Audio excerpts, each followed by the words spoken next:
comme anya franco abe chewu do bolo obu kam muso telefoni ni moro ba kono kite wuyere ka telefoni la kuma be temeni mo che uba lame ko eni kabalima obe kuma minfo munu bo lame obe chogode o chire sallallahu alaihi wasallam adabula ate daga mogo ka kuma lame ka sorna ma jenai ninyen nin ko suguye mogo ni ebi ka musodo e dale mbala lesiri la ni ema ko jugo ya bolo ima shikala lesiri la hada madenki jigi nyani inyogo na silama yede ika jate mogo tilele ne ka jate mogo nyuma de kana foko ibe aka kumawu lame aka telefoni kono ka sorama jendi mawte daga iye chire sallallahu alaihi wasallam ako wala yujlisu illa bil amana wala tujalisu illa bil amanati akwani mwoshi kana sigi nyogonyake akana sigi nyogonyani femuke ni dana yake baru la gero la sigi nyogona hada madon ka dana ya ni dana ya muro ani nabi sigi la akake ni dana ya hadisa do mena chiden ko mugo ni mugo ka kuma lame kasoro ata kalama tafe ka kuma lame ko yomani kama do jannaba dene nyelele ala basori tiloko wada ya to dole kiba ko hari nin telefoni nunu adabu kono nala o kono mugo yi e wele telefoni la ekuteri be eka telefoni la eka ekuteri fando di mo wore mako aka lame atigi be kuma ba ke kalame o ko ate daga fo aka jenyi na tigife ni wele kele fulana dole kiba ko ni mugo yi wele telefoni la telefoni micro kana dayele ka upra o paralela ka sorima tigi jenyi ni mugo wore ba ka kuma lame ka surata kalama telefoni adabula abe jamfan kono dana yadda fali kono ni mugo be kuma kana ka kuma ereshire ka sorima jenyi nafe ni joliye sabab nani na telefoni la mugo ye kuma foye ayefo ekelende yereshire uba ye vokali bina ekelende ma iya lame ate daga ika ka vokali ndi mugo ma aka lame uba ka kuma ereshire ni hari ni ya jenyi nafe ya ereshire ate daga ika di mugo aka lame ni ma jenyi nafe nunun bebe do dana ya jamfali de kono nunun bebe do jamfan kono nunun be ni tara mugo ka kuma lama na jena dene yelele be sori tilo kono hada madon ku yere kolosi nonoma donc ika muso ni e ma sobala e ma shikala ayere na ka banwo be kuma muno fo ku lamme ote daga ye tanki ma jenyi na fe ate daga ika na ka banwo ka kuma lamme ote daga ye ewa ni sobilenti ka musola fana ima shikala fana ko ma fuye aka kibariala kaka telefoni yere kono kite etala eba ka kuma ulame ka surata kala mo yere jamfanye bro atebe haramu do jamfando o ni ka marafendo ne ka musobe do ni shikara la ko dola ko do foriye aka kibariala ube e yere sobina ko dola iba fe ka sege wala puro ni fe sabati yenne ni mbake ka ni foriye ubi sobina nina iba fe ko sege na ya soro chinyado ni be sika konanjane kuma kaye chogo me bashi tokola oyede ni somina na ube ko do foriya aka kibariala meni ote lisri la hada made inyona hada made jigi nyana ya ala ko wala tajassasu oye kuna ayale wala tajassasu akwa kana nyugon kan lebu akana nyugon kan lebu chobe akana nyugon kan lebu nyini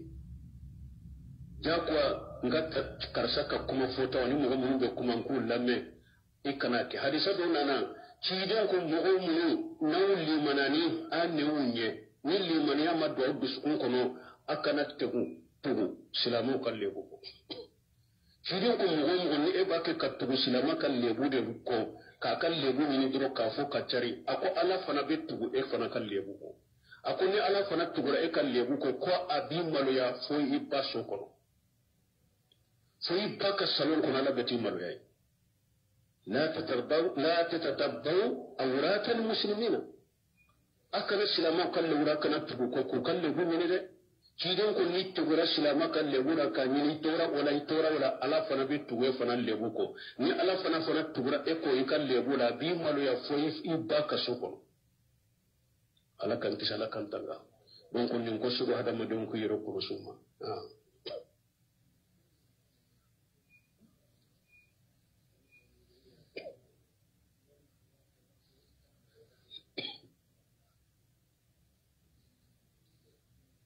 bon ko doko u b'a fɔ yɛrɛ kun tɔɲɔ ani ka mɔgɔ tɔɲɔ ko olu faranfasiya ye jumɛn ye cilen ko la darara min wala dirara a ko kan'i yɛrɛ tɔɲɔ kana kɛ tɔɲalikɛla ye yɛrɛ kun tɔɲɔ ye mun ye ala sɔsɔ ni junubu hadamaden bɛ ala sɔsɔ la sɔsɔ la i bɛ junubu la i b'a kɛ k'i yɛrɛ de tɔɲɔ parce que a bɛ balawu ni a bɛ janga ka taa diɲɛ ni lagara a bɛɛ bɛ segin ka t'i yɛrɛ de ma nin de tɔgɔ ko yɛrɛ kun tɔɲɔ junubu ni ala kuta ni ala sɔsɔ yɛrɛ kun tɔɲɔ baga de y'a tigi ye parce que ni ko y'i sɔrɔ lagara jangakata y'i sɔrɔ lagara ala ko cogo dɔ ma jala mun a kun walakin kanu anfusahum yajlimuna ala ko ne mo ke yɛrɛ kun de yɛrɛ kun tɔɲɔ wala yɛrɛ kun tɔɲɔ ni ala sɔsɔ ni junubu de i b'a kɛ k'i yɛrɛ de tɔɲɔ bon hadamadenw tɔɲɔli o dɔnnen don hadamaden tɔɲɔli dɔnnen don ka mɔgɔ dɔ nani ka bahunin dɔ bi bo i b'a kɛ ka mɔgɔ dɔ ka nafolow tiɲɛ u bɛ sigiɲɔgɔnya ni fɛnw na i b'a kɛ ka mɔgɔw tɔɔrɔ o ye hadamadenw tɔɲɔli ye yɛrɛ kun tɔɲɔ ye junubu ye hadamadenw tɔɲɔli o dɔnnen don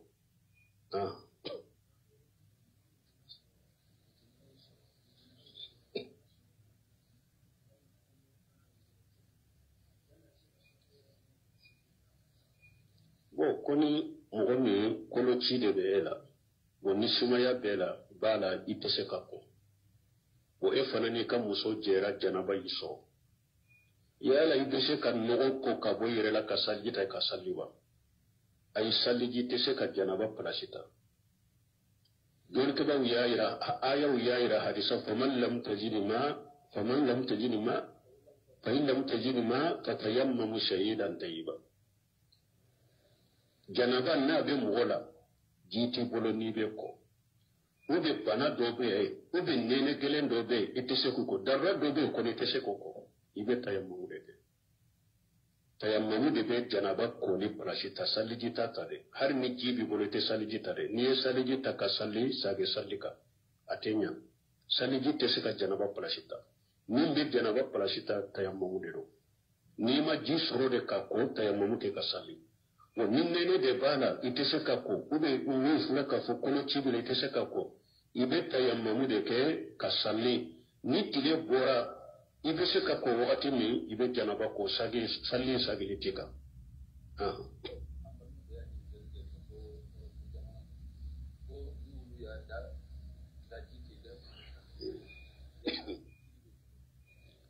ko n balimakɛ dɔ ye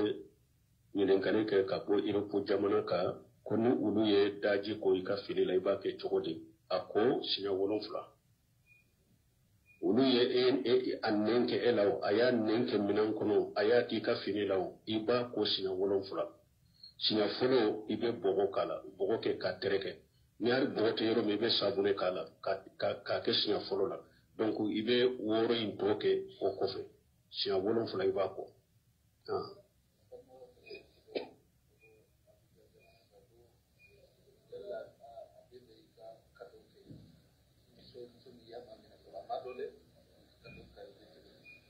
bon ko yala bɛ daga muso min e y'a furu siri ou bien ko ka mamina de ko muso min ni e y'a mamina a bɛ daga i ka kado k'a ma don fɔlɔ wa arabu b'a fɔ nin de ma sabaka e kalifala muso dɔ ma ka ɲumanyaw k'a ye ka ko kadow dɔ d'a ma baasi t'o la ou n'a dɔn i ka hakili bɛ muso in na ou bien muso in n'a dɔn u kanu bɛ karisa la ka kado misɛnw dɔ k'a la ou bien furu yɛrɛ sirilen san'a ka s'i ma ka kado misɛnw dɔ k'a la u b'a fɔ ninnu de ma sabaka donc baasi tɛ ninnu na silamɛya sariya la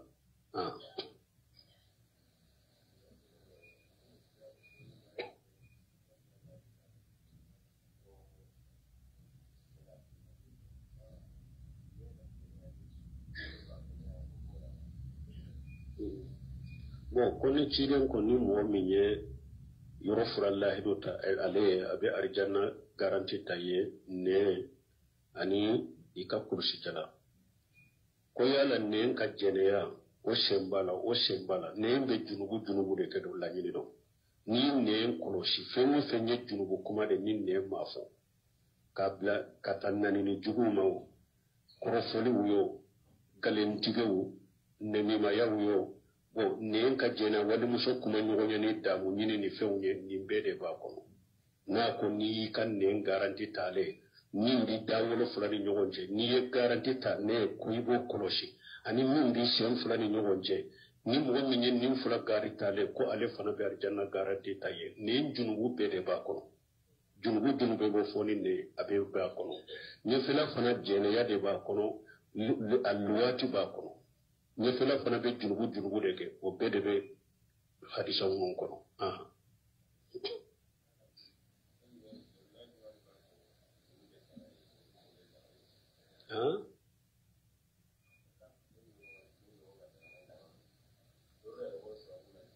ko darura juman be junubu la daga ye anto darura do fo karabali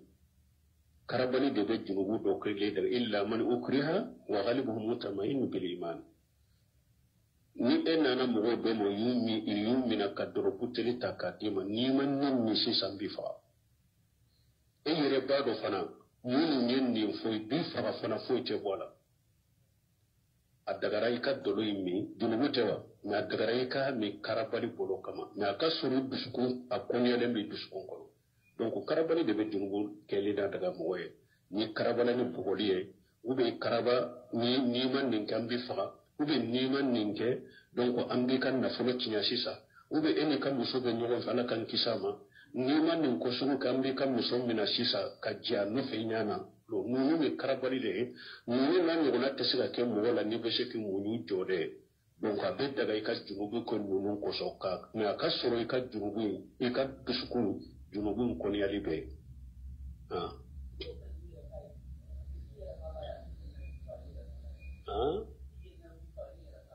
ni jenana ki faraite yere fara ni mo mi shera ka kunu ku ka ala soso ka la kuta ni shera ka sabati ka limuna soro ka sabati ka dina ka ode kausa mesilame no ya ni boda de dima ni yorola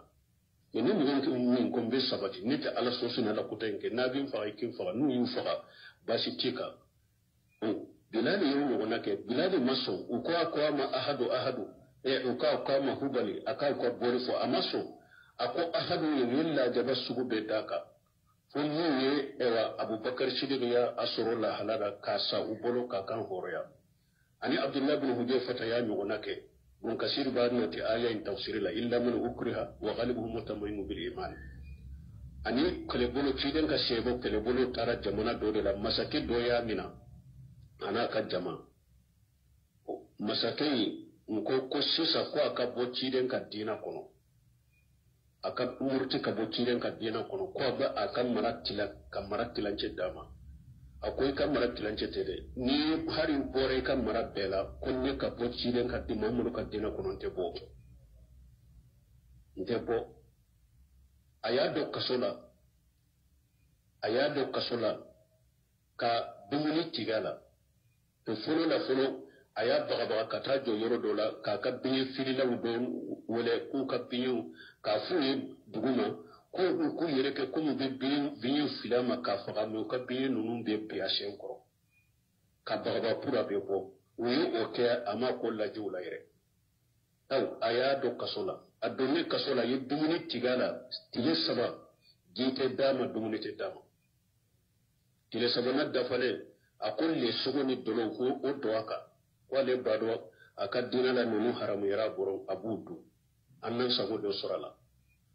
le sogo ni dolo yu doaka tile saba ma dumuni ke amama hawla tumen masake ko sisa ay ta la jaba so ayu dumuni yusuru chogola unana nuye ako ya bokal ako munna iman nunu tile saba ma dumuni ke ako ka silama sariya la daga nyere parce que hatta kira kumu benna minogo benna hatta kilendo u dagari ni de nka silamiya sariya kono de mais maso ko do ewa pour la jugude kana yele silamiya dina la ni duni to ode kam ako basitala ako sisa ayasuru daga bado de babulo betaka jide tunu kalama de bo kono tunu mulile mugo munu mina lemba bolo ya binyana maya de sirike bila otunu kono fokati mo mugo munu mina lemba bolo ye aye do bila tunu kalama en kono huje Abdullah ibn huje fatanyana fokato sa o ako sisa ako ambi ifana donina uko kasiri punila uka jigika katatulima ajigito katatulima akashira ako uka funika na tiba sura sirana besage kabo akadila awako akira chugudi ako nenya na nikashira musirana tulu kalama inde donena wa nkashira min kama ninge done ka tulu kalama ina sisa ninkelende benna abebo oya bane mbafe ninkemede ka kenna abekalla jaba ala kama nintulu kono kelenkele komi nto soro o de nkasi a jigi tigera la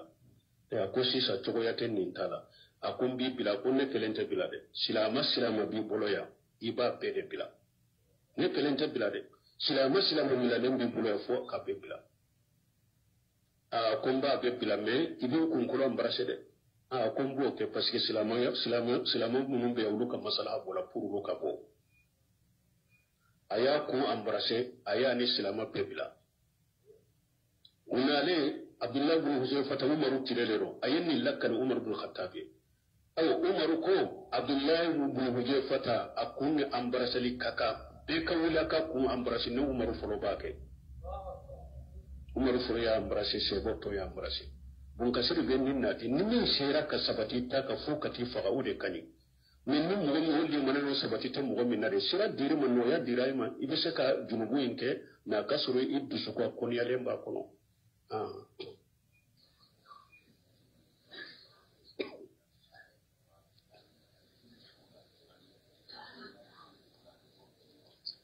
ko muso ka ɲɛda tugu silamɛ sari ye mun fɔ la o fɔra ye siɲɛ joli joli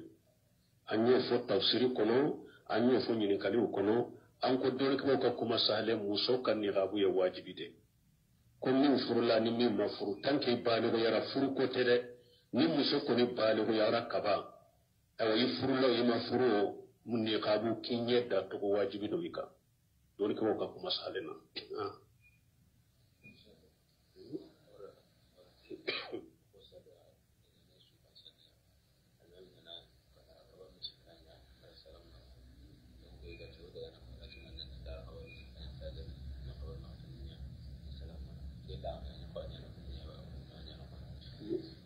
bon ko ni alimami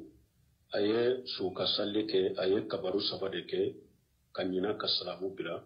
ko a taalen kɔfɛ u y'a hakili jigiya nana naanina kɛ bon a ye saba min kɛ dɔɔnikɛlaw ko o yɛrɛ wasara su ka salli la tant que salamu bila la mɛ n'a yɛrɛ nana ka naanina fana kɛ baasi t'a la ni su dalen bɛ mɛ ni mɔgɔ min ma bɔ salli la e y'a dɔn ko alimami ye salamu bila saba de la e kana salamu bila saba la dɛ e k'i ka kabari naanina kɛ ka salamu bila ni e ye alimami kɔfɛ mɔgɔ ye a bɛ salli la alimami filila la e y'a dɔn a filila a ye salamu bila salamu la aw minnu y'a dɔn ko fili don a kana salamu bila aw b'a ka naanina kɛ waalaikum salam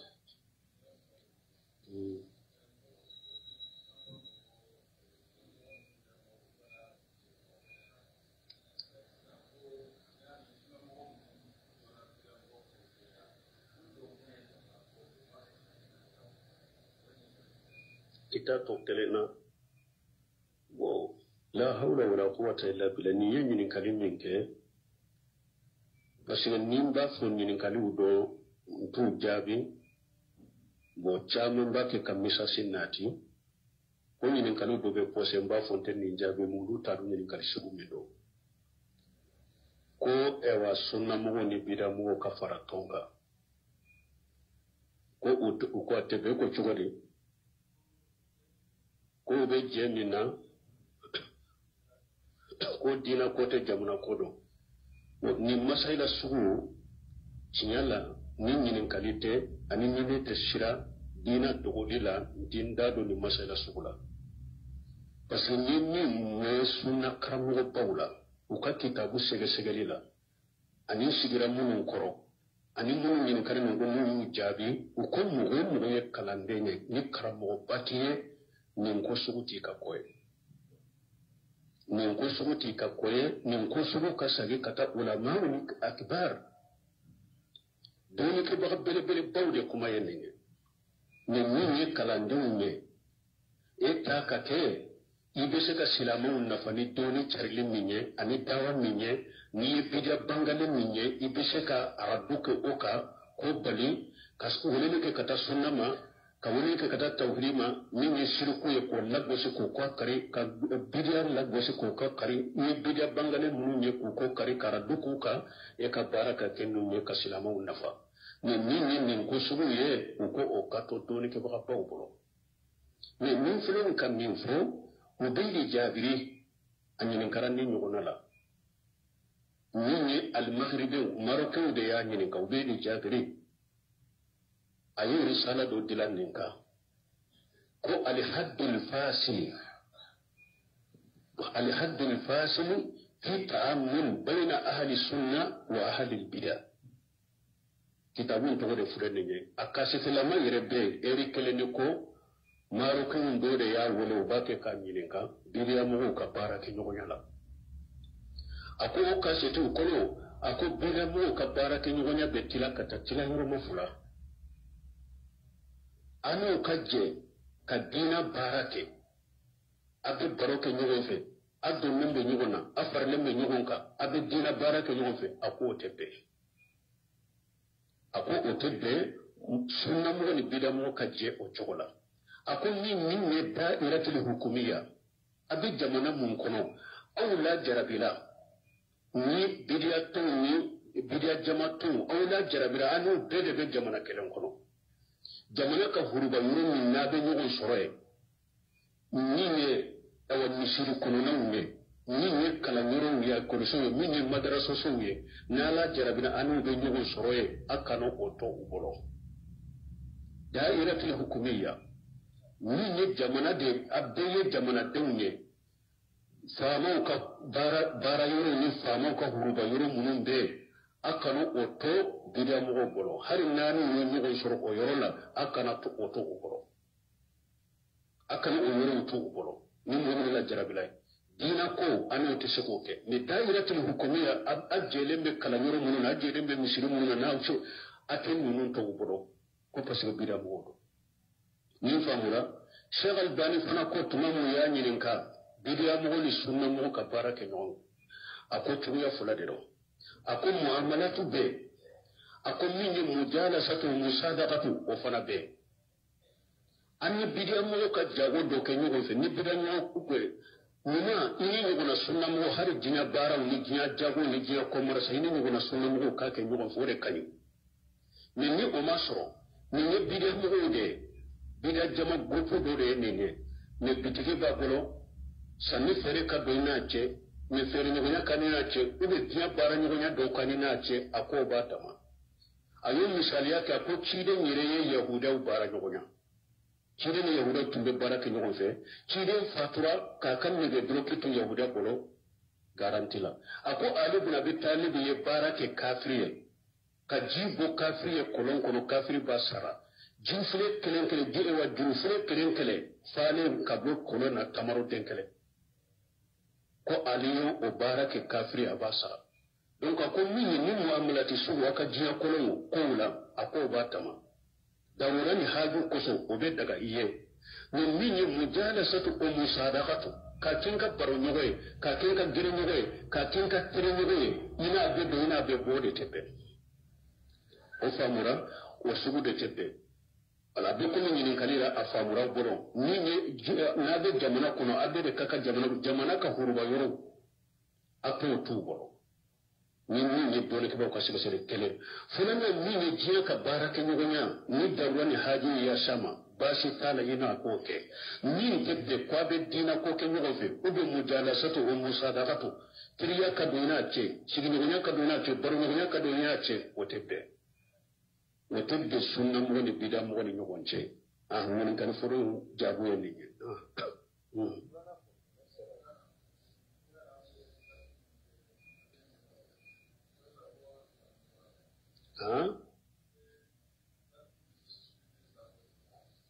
ko an be darasu min ke futuni chafu fe dalula bala ba isga chide nyere tere la madrasa tumbewa ambo de foforo salafu salu yere betile la isga madrasa tumbe dina be minana misiri do kono subhanaka allahumma rabbana bihamdika ashhadu an la ilaha illa anta astaghfiruka wa atubu ilayk kuma anya fa ko